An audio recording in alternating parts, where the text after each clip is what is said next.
Good afternoon, everyone, and thank you so much for joining our webinar this afternoon. Thank you for taking an hour out of your busy days to just come and listen to our experts on beyond compliance and how ISO 27001 transform SMEs into industry leaders. I think we've got a very exciting pack for everyone to go through today, and we also have a chat. So please do chat your type your questions into the chat. We'll then address them at the end of the session. I think just of a way of introduction, this is our agenda we're going to follow today. I'm just going to give a quick intro into who our presenters are for the day. We're going to chat about the current digital landscape, the role of SMEs, product owners, and information security managers in the digital landscape, the business value of ISO 27000 and actually getting certified, and how ISO 27001 enables compliance with other best practices and regulations. We'll also just touch on practically applying ISO 27001 within your organization, and then we'll open up to some questions a bit later.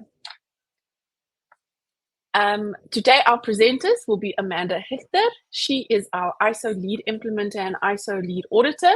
She also runs our UK business for us, mobius-consulting-uk, and she focuses on delivering cyber and infosec to various industries within the UK. She's very knowledgeable. She's got over 13 years of experience in information security governance, risk management, and also assists clients through their ISO 27001 certification journeys. Then we've got Shanil Subban as well. He's also a lead implementer and auditor for ISO, and he is our service line expert and owner for information security. He also has quite a vast amount of information risk management and information security expertise, and he also heads up specifically our ISO 27001 service line. We obviously focus on optimizing our service line offerings within a specific focus on ISO certification and, getting our clients ready to go on that ISO journey and get them certified. So with that, I'm not going to keep you any further. I'm going to hand over to Shanil, and he's going to kick off today's pack for us. Thanks, Shanil. Over to you. Perfect. Thanks very much for those introductions, Yolandi. So I think, if we just start out by looking at the overall current digital landscape, and if we take a step back, I think we all would agree that the current digital landscape is made up of a complex network of digital interactions, pretty much with the organization at the center, which actually interacts with third parties, customers, regulators, shareholders, and so forth.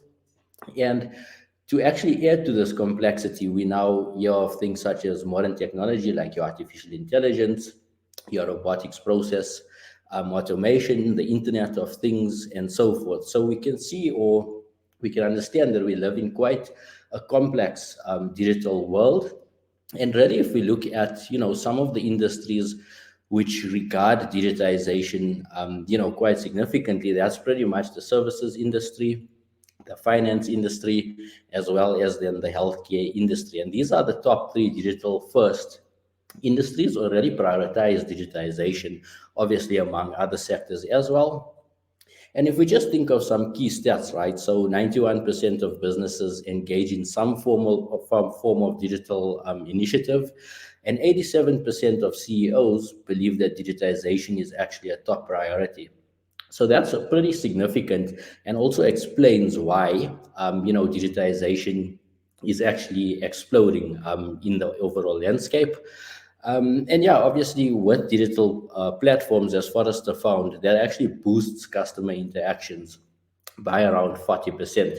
So that again is another factor as to why a lot of organizations are actually going on digital journeys.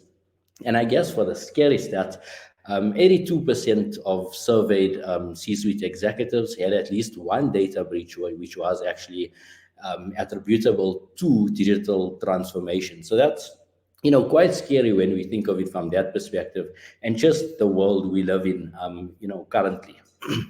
If we then move on to some roles in the digital landscape, and of course the focus of this webinar is around our SMEs, product owners, and security managers. So if we think holistically about the roles which SMEs play in the overall digital landscape, we obviously see that they are essential for shaping the future of the digital economy and really creating that value, for their shareholders, for their customers, very importantly as well. And then they actually serve as, incubators for innovation and are very swift adopters of digital technology or of new technology, such as your AIs, your RPAs, and so forth.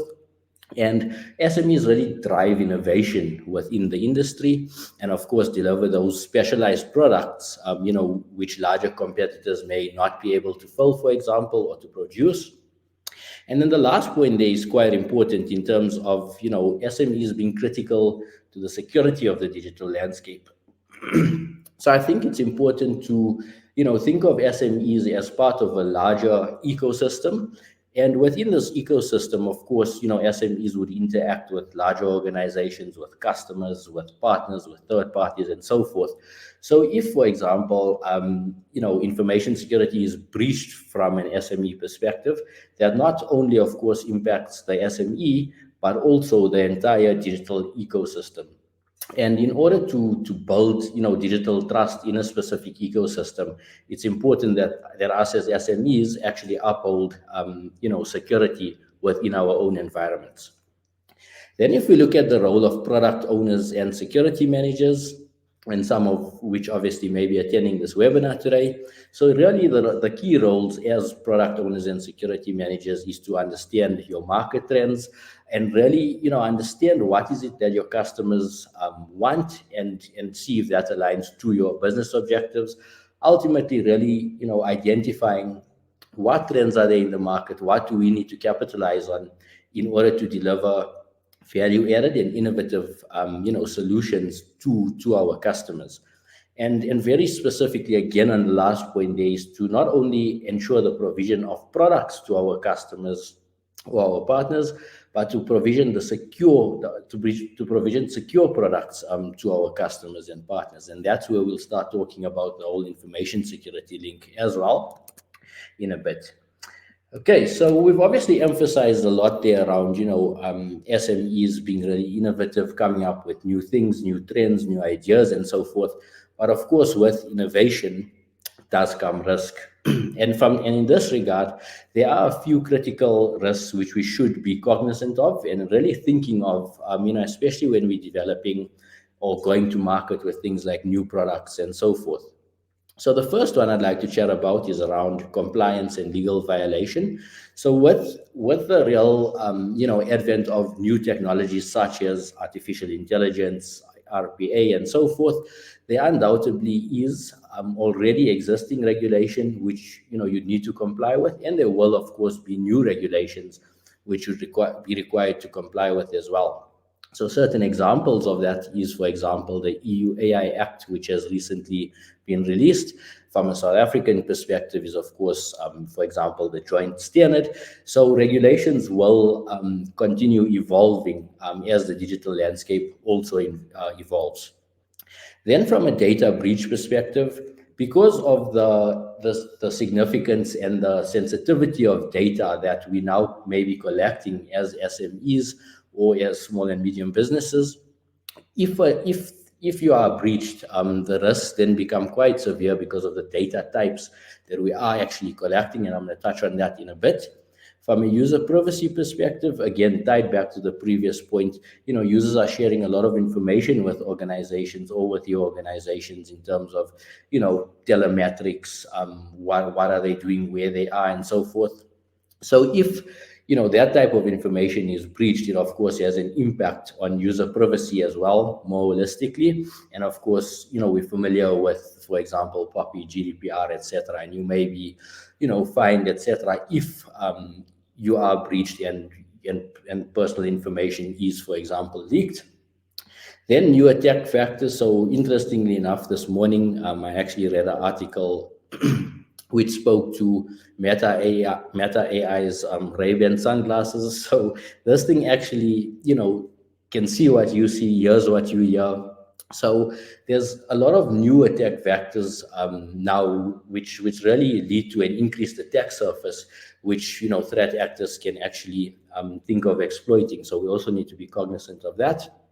And I think specifically to tie it back then to SMEs as well, if we're providing a specific component or product or service to these larger organizations, this also applies to us, because at the end of the day, it's our product, for example, that we are actually, selling to, for example, partners who then may sell it to actual customers such as you and I. Then from a third-party risk management perspective, so again, as SMEs, as product owners, we may interact with a vast amount of third parties to actually deliver on our products or on our services. And because of this, at the end of the day, it's important to realize that although we may be outsourcing certain components of our business to maybe a partner or a vendor, information security is still our responsibility, and we should still be accountable for information security overall. Then in terms of reputational risk, so an example I often like to use in this instance is a few years ago, Microsoft released a chatbot as an example. And I think, that chatbot ultimately went rogue. That obviously has a significant reputational impact, on an organization. From an ethical risk perspective, so if we think of, a self-driving car, does the technology behind that self-driving car prioritize the lives of the people in that car or a pedestrian on the sidewalk, just as an example? So, again, if we as small businesses or medium businesses are actually providing, types of technologies or products to other organizations that actually, supply this across, then we should also be cognizant of these types of risks. And then lastly, from a public safety perspective, so an example I often like to use here is, like in the healthcare industry, I think we're hearing about like automated operations and so forth. So if, again, as an example, the robot gets breached, obviously the impact of that is quite severe, and it's actually a threat to public safety at the end of the day. So if we look at all of these risks in summary, I think it's very easy to see that, the possibilities are endless and the risks are actually severe should, any threat materialize within an environment. Okay, if we then move on to why are SMEs attacked? And, I think the first thing I want to touch on this slide is really around misconceptions. So I think, it's a common myth that SMEs, are too small to be targeted or too small to be attacked. Hackers obviously think the same way, or threat actors think the same way. And because, they are aware that these misconceptions actually exist, they're pretty much aware that SMEs might actually be an easy target, to breach. From a data value perspective, it's often found that SMEs perhaps underestimate the value of the data which they either store, process, or transfer. So it's really about understanding your data value, your data assets, and really applying control to those to that data so as to prevent certain types of exploitation. As I alluded to earlier, SMEs form part of a bigger digital ecosystem and collaborate with quite a few third parties, partners, vendors, and so forth. So because of this extensive collaboration, hackers or threat actors, for example, may target an SME as they may be seen often as the weakest link in the chain, so to speak. Then from an awareness perspective, so this is about, I think as SMEs, we really try to focus on delivering products, delivering value, but is there actually a security culture within our organization? And are people working for our organization actually aware of, security and security implications? Do our employees actually know, for example, how to identify a phishing email? So that talks to the lack of awareness. And then the last 2 points I want to touch on here is pretty much talk hand in hand with each other, but it's the lack of information security measures and therefore, results in ease of exploitation. So if we're dealing with highly sensitive data, as an example, just having a simple free antivirus for security is very often not enough. And of course, threat actors are quite aware of this as well. And therefore, they may be aware that there is a lack of security in the organization, which then leads to ease of exploitation. And that's primarily also, why SMEs specifically are targeted. So you may be asking now, if SMEs are attacked, so what? How is this going to actually impact my business? And that is what I'd want to explain on the next slide now, which really talks to the actual impacts to SMEs should you actually be a victim of a cyber attack. So the first one is quite a scary stat. 60% of targeted and breached SMEs go out of business within 6 months of an attack. And I think, again, as an SME, obviously funds may be limited. There might be other business priorities or initiatives that are underway. And I guess as security managers or product owners, it might also be difficult to build up business cases for implementation of information security within the organization. But if we think of that stat for a second, 60%, more than half of targeted or breached SMEs actually go out of business if they are actually breached. So that's a key message also that you as a product manager or SME can actually take to, for example, your boards or so forth. 44% of the public wouldn't use a brand again after a data breach, and that of course results in decreased revenue as well. As SMEs, we're obviously always trying to grow and expand our product offerings, our services, and so forth. So if you are breached, and given the related reputational impact, this may result in a loss of future business opportunities and sales. Of course, goes without saying, if, for example, you hit with something like ransomware, there'll definitely be, system downtime and reduced productivity. Regulatory fines and penalties is also, one of those key things which has a more tangible or monetary impact if we are actually breached. And then again, just to speak on the last point, maintaining that chain of security. So I alluded to this earlier as well, but, as an SME, you form part of that broader digital ecosystem. And if you are actually, breached, as an example, that will have an overall sort of ripple effect on your digital network as well. Another key point I'd like to mention just on that last point is really around, compliance to certain laws and regulations. So let's say, for example, you servicing a larger organization or a larger corporate as a customer of yours. They might be subjected to certain laws and regulations explicitly, right? But by virtue of you providing that organization with a service or with a product, inherently you also are, for example, required to comply with certain regulations or with certain best practice frameworks and so forth. All right, so again, now we might be thinking, just based on this, where do we actually start with all of this, and what's the right starting point? And this is exactly where I'd like to introduce the business value of ISO 27001 certification. So in this regard, I'd just like to maybe start off with a quick introduction to ISO 27001, what it is, and then we'll move on to some of the key business benefits of the standard. So ISO 27001 pretty much is a global best practice standard for information security, and it forms part of an overarching series of standards being ISO 27000. So if we think of what 27001 is, it's one of the only security standards which you can actually get certified against, and it provides really the requirements for establishing, implementing, maintaining, reviewing, and improving an information security management system, or an ISMS. So an ISMS is not something to be thought of as an actual application, for example. It's basically a set of processes or rules in terms of how we're actually going to manage information security within our organization.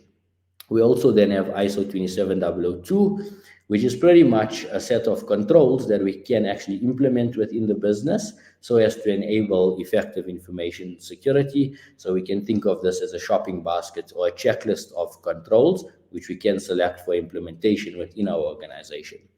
The standard is pretty much guided by certain key laws and regulations, and it can also be used in conjunction with additional cyber and information security best practices.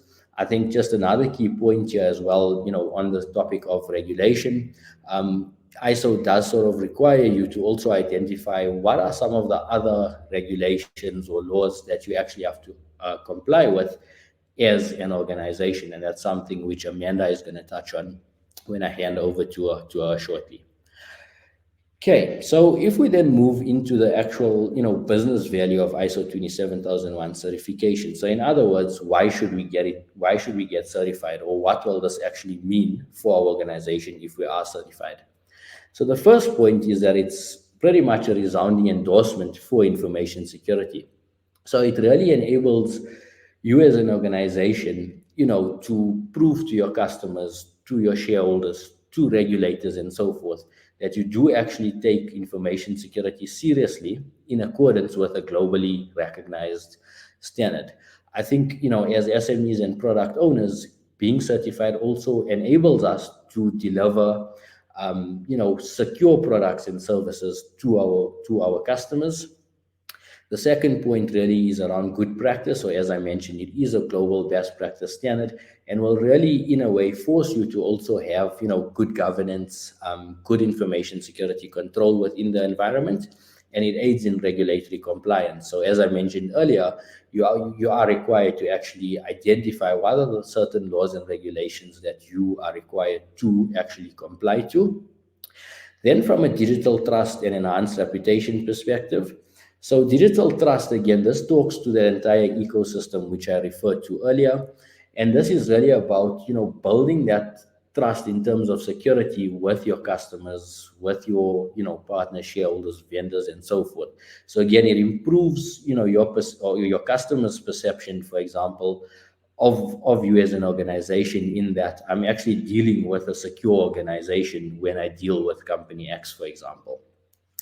Then from a competitive advantage standpoint, so, being ISO certified could also lead to, you being eligible for larger scale tenders or, larger partnerships and so forth. And I think this is something we also see in the market, where a lot of SMEs are required to be ISO certified in order to sell their products or services to other, partners or bigger clients and so forth. So it really assists in, gaining that competitive advantage, and really, takes your SME as a business to that next level.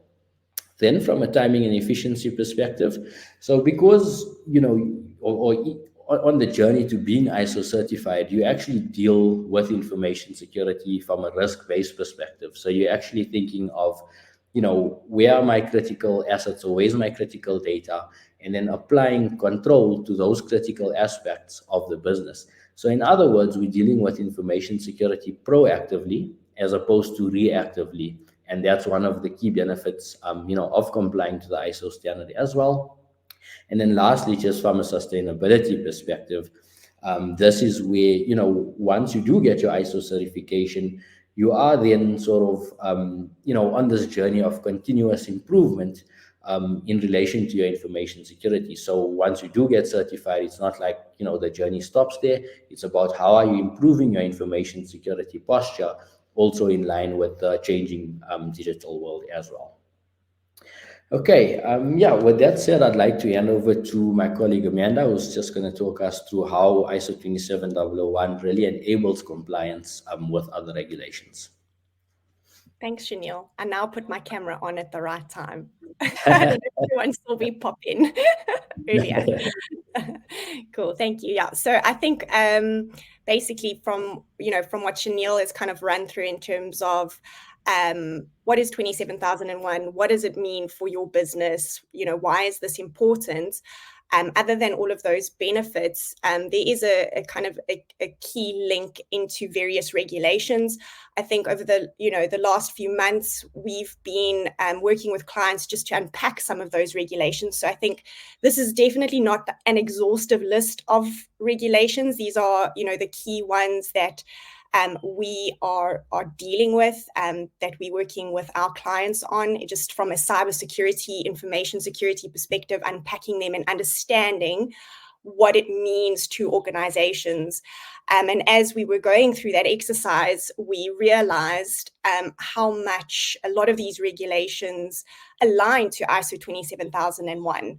I think, for example, DORA, the Digital Operational Resilience Act, actually, talks to ISO 27001 as a standard that if you have that, you are very close to being compliant with DORA. So just to bear in mind, I think just for everyone joining us today, our focus on this in terms of regulations is from a cybersecurity perspective. So just to keep in mind, I mean, there are other elements to a lot of these regulations that we might not be highlighting in here. Our focus really is from a cybersecurity perspective. But what I did want to just share with everyone was just kind of, I think it's important to understand what these regulations are, who they apply to, and just to have an idea of their commencement dates as well. So if you are an organization that are providing services, so business to business, and you're providing services to a bigger corporate, or even directly to customers, these will in some way or another be applicable to you. So I'm just going to run through these quite quickly, and then get on to how this relates to ISO 27001. So I think, and this is not in order of importance, I've just ordered it in terms of commencement date. So the first one is NIS 2, NIS 2, not to be confused with NIST 2. So this is an EU directive, a directive meaning that it's not an act like DORA and the EU AI Act. It's a directive that's been set by the EU that other member states will have to apply their own laws in relation to NIS 2. And it's really focused on cybersecurity for critical infrastructure. So within NIS 2, they have a very comprehensive definition of what critical infrastructure is. I'm just kind of touching on the key things that is covered within NIS 2 in order to help you determine whether you would be in scope or have to comply with NIS 2 or not.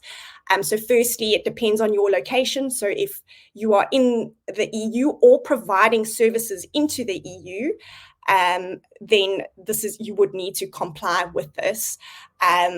So regardless actually of your jurisdiction or where you operate from, it's more about, are you providing services into the EU? If you are a mid-sized or a large organization, and then it obviously does touch on the various specific industries. I think when you look at NIS 2, it touches on about 18 different industries that are covered as part of that. And commencement date is the 18th of October 2024. So commencement is imminent, and that's purely the directive. Obviously, once the directive has been enacted, then that's where the different member states will also need to then come up with their specific laws within the EU as well. And then the next one, we've got the South African Joint Standard. So obviously, we also operate in South Africa. So this is a key regulation that our South African team have been dealing with from an IT risk management perspective. And it's applicable to financial institutions and insurers within the South African market. And that is coming into effect on the 15th of November, 2024. DORA, also an EU act, really around operational resilience. So if we look so far at the first two that I've covered, NIST covering cybersecurity, the South African Joint Standard focused on IT risk management, and then DORA is really operational resilience. So it's a little bit broader than what the Joint Standard or NIST 2 would cover, because it's all about your operational resilience of your data. And again, within the EU, and who it applies to, it's licensed financial institutions like your banks, your insurers. It also covers fintechs as well. And then also critical ICT, IT service providers that are providing services into those financial services. So again, if you are, you might not be an EU-based organization, but if you're providing those types of services into the EU, then you would also have to comply with the requirements of DORA, which comes into effect the 17th of Jan 2025. And then lastly, the EU AI Act, so really focused on AI models and making sure that AI models that are provided or developed or distributed are done so in a trustworthy manner. A key component of that trust is cyber and information security. So it applies to really any providers, developers, or distributors of AI systems into the EU market again. So it's not just for EU-based organizations, but if you're providing services into the EU market around AI, this would be applicable to you as well. So the Act was signed off by the relevant EU authorities in March, and it's expected to be enforced towards the end of April or May. They basically said 20 days after the 13th of March, but there's no like formal date that has been communicated. And thereafter, the way the EU AI Act is structured is that it looks at it in terms of the risks across the different AI solutions or the AI capabilities that are offered. So basically from April or May, 6 months after that, prohibited AI, the requirements around prohibited AI will come into effect. 12 months after the enforcement date, any general purpose AI, the requirements related to that will come into effect, and then your high risk AI, 36 months after the date of enforcement, the requirements around your high risk AI systems come into effect. So yeah, I think just looking at this, I mean, there is a lot kind of going on, although, you know, the one is focused on South Africa, the others are very EU specific. I think, you know, like Chanel was mentioning, that digital ecosystem. So regardless of almost where you are in the world, in some shape or form, these would most likely or are going to probably affect you in some way or another. I mean, I think overall it's good to see that these regulations are coming down the line, especially around AI. So I think it's moving in the right direction. And I think also when I move on to my next slide, you'll see I think a lot of organizations are kind of doing a lot of the requirements or meeting a lot of the requirements already. It's most likely more about formalizing a lot of these things. So as we were unpacking a lot of these regulations, and with our experience in ISO 27001 and kind of helping clients along for us, so you know, we wanted to kind of just share what those core areas are that are, you know, already covered in 27001. So, you know, Chanel highlighted the point around the fact that, you know, following the principles of 27001, not just getting certification, but even just following the principles will help you in your compliance journeys across these regulations. So the first point really being around cyber information security governance, having the right governance structures in place, your security policies. So really your information or cybersecurity policies, setting that as the core policy within your organization that pretty much then directs everything from a cyber and information security perspective. The one thing that definitely stands out across all of these regulations is that risk-based approach. And I think that as an SME, I think, you know, that is really valuable in that it's based on the risks within your organization. So it's not such a black and white, you have to do this. It's about understanding what the risks are within your organization, and making sure you apply appropriate security measures to then manage those risks. So that being said, risk management, information and cybersecurity risk management is a key component of making sure you're doing things well in terms of managing your security. Cybersecurity training and awareness, I think it goes without saying, if you've been in the industry for a long time, people are the weakest link when it comes to security. So if they are not informed, they are not aware of what this means to your organization and how they play a role in securing the organization, there could be things that could be avoided if people did have this training and awareness. Supply chain risk management or third-party risk management.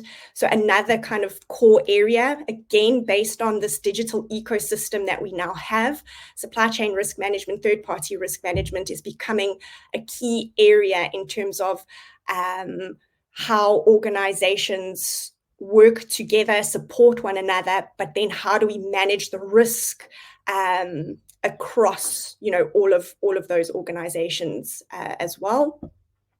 Business continuity, incident response and reporting. So I think on the incident response side and on the reporting side, where there is a cybersecurity incident or an information security incident, each of these regulations touch on specific requirements around having to report not only to the relevant authorities, but also for some of them having to report to the industry that you are within. So, if you're in financial services, if it is a significant breach, kind of that knowledge creation or not knowledge creation, but that knowledge sharing rather around the incident, what happened and what it means for other financial services institutions, as an example. There's also that reporting obligation for certain types of data breaches and incidents. And then lastly, continuous monitoring. So obviously, continuously monitoring your risk, where the organization is, what does that mean in terms of the cybersecurity measures that you either have in place or you need to put in place, and how are you monitoring your security environment and making sure you are continuously managing where you are as a business and what your cybersecurity risks are. So I think, in summary, really, I think that as we've been looking at this, the key takeaway for us was that, as we were looking through the regulations, having that ISMS and aligning it to 27001 really goes a long way from a compliance perspective. So I think now that we've kind of, unpacked that a little bit, we want to get into kind of how do we practically apply ISO, within organizations and then specifically within SMEs. And with that, I'm going to give it back to Chanel. Perfect. Yeah, so I think just in terms of, successfully implementing this at quite a few organizations in the past as well, the view that we see here is pretty much the sweet spot which we've come up with in terms of how to actually tackle an ISO 27001 implementation or prepare you for that journey towards ISO 27001 certification. So the first step really is to define your ISMS scope. So that's basically what is it that we are going to certify within our organization.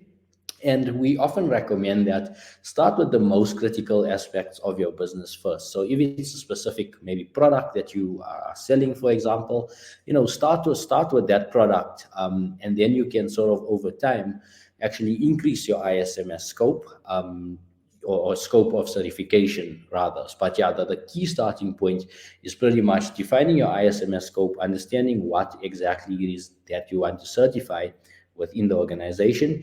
And obviously this is a journey towards certification, right? So it's also important to define a holistic program plan, which is really going to see us through this entire journey. The second point then, or the second phase, is around the current state analysis. So this is about finding out where are we in relation to the requirements of the standard, and what is the delta between, what is it what is it?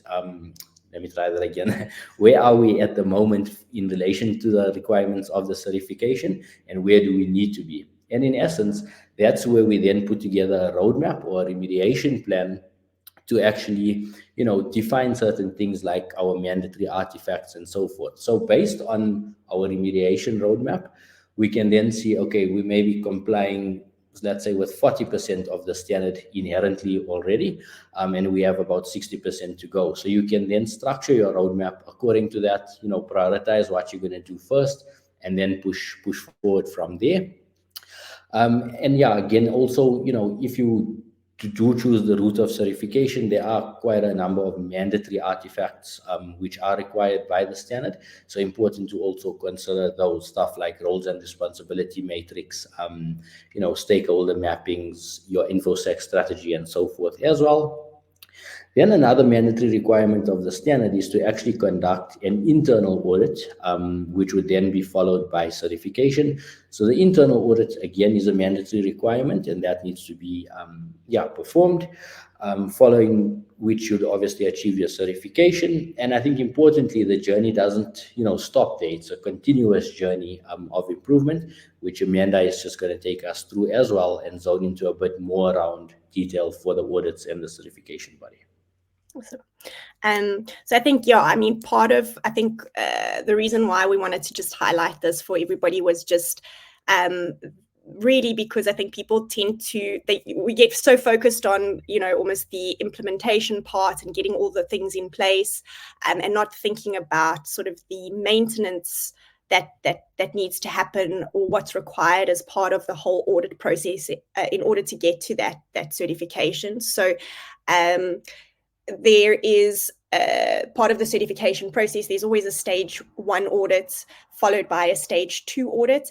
And across both of those audits that are done by the certification body, depending on the findings, there'll be opportunities to remediate what they may find.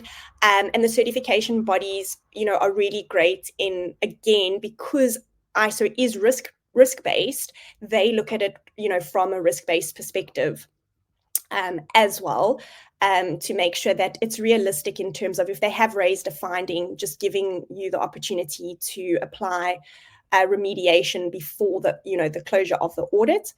And once you've gone through the stage 1, stage 2 audit, you've satisfied any sort of remediation requirements from the certification body or the auditor, that is where they would then recommend you for certification, and that needs to then go to the certification body's authority body for them just to do almost a kind of a check on the certification body's report, and that's what that recommended for certification means. And also, as part of that, there is the management of any corrective action plans for any non-conformities or findings that were raised as part of the audit. So the certification bodies will, if there are non-conformities raised, the certification bodies will track those non-conformities as well as the corrective action plans that you've put forward. And that is something they would then check as part of the next point, which is the surveillance audit. And the surveillance audit happens 1 year after you have obtained your certification. And then lastly, after the surveillance audit, there is recertification that takes place on a 3-year cycle. So I think also just, if you are thinking of going down the route of getting to certification, these are just some things to kind of think about as part of your planning. And also to Chanel's point earlier around sustainability, if you are doing, if you're following the various information security practices provided by ISO 27001 and you're managing it, you're maintaining it, it does make that whole certification process and the ongoing certification process a lot smoother as the, excuse me, as the organization is is then prepared for that certification. Then just moving on to the next one. So I think almost like that is the kind of generic approach that you would follow for implementation. I think because we are looking at small to medium-sized organizations or startups, it's about looking at it from a perspective of how do you apply that within your organization. And this view really is kind of, I suppose, focused on startup, but the principles of it would be applicable to a small to medium-sized organization who isn't necessarily a startup. So just to talk through this and hopefully help just guide those of you who kind of are maybe even, developing a new product or a new service. What are those things in relation to the approach that Chanel has taken us through? What are those things that you could be doing along your journey of either starting out your business or building out a new service or a new product? So really looking at the conceptualization of your product or your service. The moment that idea is there, it's really just start thinking about the security context of whatever it is that you're going to or planning to offer. Have an understanding of what your threats and your risks are, and have an understanding of the regulations that you would need to comply with, even if it may not be directly related to your industry or to your jurisdiction, but think about who you are going to be offering that product to, who may require you to comply with certain laws and regulations. Next is looking at your security controls and building out your cyber and information security controls in a way or in line with the maturity of where your product or service is going to be once you kind of go to market. So we talk about minimal viable controls, so like your minimum viable product. We talk about aligning that to your minimum viable controls. I can't take ownership of that terminology. That goes to our founder, Patrick Ryan. He came up with that nice little MVC. So that's that point. And then from a lot of the times, if we are building out a product or service or something along those lines, a lot of the times the systems development lifecycle or the software development lifecycle is critical to that business. And so a key area that we want to make sure is secure is your development pipeline. So in the next phase, phase 3 linked to the ISO phase 4, it's really about building security into your dev pipeline. Phase 5 is where we then go into kind of the audit. And this is, ideally prior to you going to market or launching your product, you would ideally want to consider having that certification to get that competitive advantage and provide assurance to your customers and to your target market that you are offering a service or a product that follows good security practices. And then in phase 6, which would be sort of your maturity journey of your business, this is then when you start to mature your cybersecurity controls, as your business grows. So I think the point is really just that even if you are a startup, even if you are a small business, firstly, I think following the principles of ISO, you can still follow the principles without getting certified. There is that just ensures good practice, but if you really want to gain that competitive advantage, that's really where the certification does come into place. So you're killing two birds with one stone. You are making sure you're following good practices, but you're also giving that assurance through the certification to your clients, to your customers, that you are aligned to ISO, which is a globally recognized standard. And then I'm kind of almost, I've got 2 more slides, and then I'm I'm going to hand over to Yolandi. So basically, I think also some key learnings just from an audit perspective. I think this was something that, over the last couple of years, going through audits with clients, just some key things, just as part of, you might be already on an audit or heading towards that audit. Just on things like your corrective actions as a result of the non-conformities or the findings that may have been raised, having that non-conformities tracker or that corrective action log, and making sure every finding from your internal audit to your external audit is logged in that tracker. And that is something that often the auditors specifically would look for. Also, management's commitment to continuous improvement. Often they would, specifically look for, like, in your information security policy or maybe in your cyber information security strategy, that somewhere it's documented that management or your senior leadership team are committed to continuous improvement of security. And then kind of the linkage from your strategic objectives, your InfoSec or CyberSec strategic objectives, linking that to specific tasks. That is also something that a lot of the time, the auditors would want to kind of see that linkage. So you've got a set of objectives, but they want to see what are those tasks that you're going to carry out, over the year or whatever the case is, in order to achieve those objectives, and making sure that those things are measurable. And then lastly, performance evaluation of your information security management system.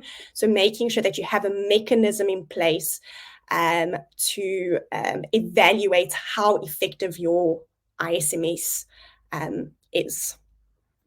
And then last slide. So I think really just some critical success factors through this whole process. And Chanel, I suppose, has touched on some of these as well. So just having a well-defined scope that is, well thought out and it's understood across the business, and making sure it's very clear and concise in terms of what's in scope and what's not in scope and the reasons why. That leadership buy-in and commitment. Having clear roles and responsibilities, and making sure people have been trained and they are aware of what those roles and responsibilities are. Having the right governance in place, and document management. So, there are a lot of, in ISO 27001 going through an implementation, especially if you are wanting to get certified. There are, there are specific documents that are required, and they, you want to make sure that you create and maintain those documents in a way that it is sustainable for your organization as well, and not just documenting for document's sake. Having sound risk management practices, and then linking your security objectives, your scope. And there's something called a statement of applicability, which basically is your cyber information security controls library and all your risk management activities. So just making sure that there is synergy all the way from your objectives to how you're going to manage your risks within your organization. And lastly, that this is a continuous journey.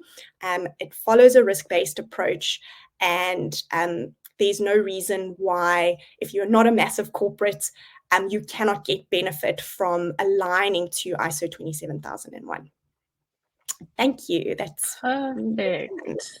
Thank you, Amanda and Chanel. That was very insightful. I think we did get some comments here on the side. Thank you. Just thanking you guys for all the information that you've shared. So I've got a few questions. I know we've got 5 minutes left and I want to do a quick wrap up. But maybe one of the questions that comes up, and especially because, a lot of suppliers and vendors ask, are you ISO certified? What you outsource some of your IT operations to a third party, and how do you ensure that they comply with ISO 27000 requirements? Or what controls should they have in place to manage these relationships? Maybe Chanel, if you can maybe help us, and then Amanda, supplement where you can. Yeah, perfect. So I think the first base in relation to that is to, come up with a third-party risk management program, identify who are your critical vendors, and, understand what types of data they're accessing, what types of systems they're accessing within your environment, and really then, assess them from a security posture perspective, because at the end of the day, although you're outsourcing a certain component to them, information security is still your responsibility and accountability. Perfect. Amanda, anything you want to add, or can I jump to one of the other questions? Okay, wait, let me just unmute you quickly. Here we go. No, I think Shanil's pretty much, I think he's covered it. I think maybe the key thing is, like Shanil said, it's still at the end of the day, like the buck stops with you. So you want to make sure that you have something in place to manage those third parties and the risks that they pose to your organization. Okay. And I think also maybe just to add a side note on this is, yes, definitely Mobius Consulting, we do specialize in ISO certification and the journey and getting you ready and implementation activities. But third-party risk management is also something that we are quite close to, and it's quite one of our core services. So please reach out to us on that as well if you have any questions or need further information. Okay, another question here is, we're a small organization with limited resources. How can we justify the cost and time resources required to implement ISO 27001 when we have other pressing business opportunities or priorities? Maybe, Amanda, shall I give that one to you? Yeah, this is. I think this is always a difficult question, because it's like that balancing act, I guess, of business priorities versus the security risk, I guess. I think ultimately, in terms of like aligning resources, I think it's got to come down to the question of like what's the cost of doing nothing. So if we look at things like the regulations as an example, a lot of those have fines attached to them. I think also for startups, Shanil highlighted some stats around, if you have a data breach, 60% of small to medium-sized businesses go out of business as a result of that data breach. So when you look at that bigger picture, I think it's about like looking at the cost of not doing anything versus your kind of business priorities and linking the two together. I think probably the most important thing is just looking at your business priorities in conjunction with your security risks. Because I think if you look at, okay, well, if this is a business priority, these are within that priority, these are the security risks. Tackling the two together is going to help make sure that that priority is met with security in mind. Yeah. Okay. I don't know, Shanil, if you want to add. That definitely makes sense. And I think, Shanil, if you want to add anything. I think you've covered it. Spot on. Thanks, Amanda. And I think, we'll share the contact details after we've got 1 minute left, but definitely reach out to Mobius. We've got tailored product solutions. If you want to go on your ISO certification journey, you just don't know where to start. We've definitely got a few product offerings that we can share with you. And also they are all, structured within your business requirements, your budget, what your requirements are. We can definitely tailor them that suits your organization. I think that's all the time we've got for questions. So I think in essence, please reach out to Amanda or Shanil if you've got any additional questions or anything else you need. I think in wrap up, so I think, just the takeaways from this session, and I hope you all enjoyed the session, and thank you, Amanda and Shanil, for presenting, is just the importance of SMEs within the overall digital landscape. SMEs are so important. We see it every day. We get the questions, they reach out to us. So you definitely are important in the digital landscape. The value of ISO compliance and what it brings, it also enabling compliance with other regulatory requirements and best practices. So it just aligns you to additional best practices like Amanda covered earlier. And then as an SME, to start with the fundamentals of information security, start from the foundation and work yourself up and mature your information security in line with your business growth, priorities, and budget as well. So I think with that, it is 2:00. Thank you so much for your time and attending. Yet again, Chanel and Amanda, thank you so much for presenting, and thank you for everyone in the background for making this happen. And I hope you all enjoyed, and please reach out. Even now on LinkedIn, you can reach out to us immediately when we can have a chat. Thank you so much, everyone.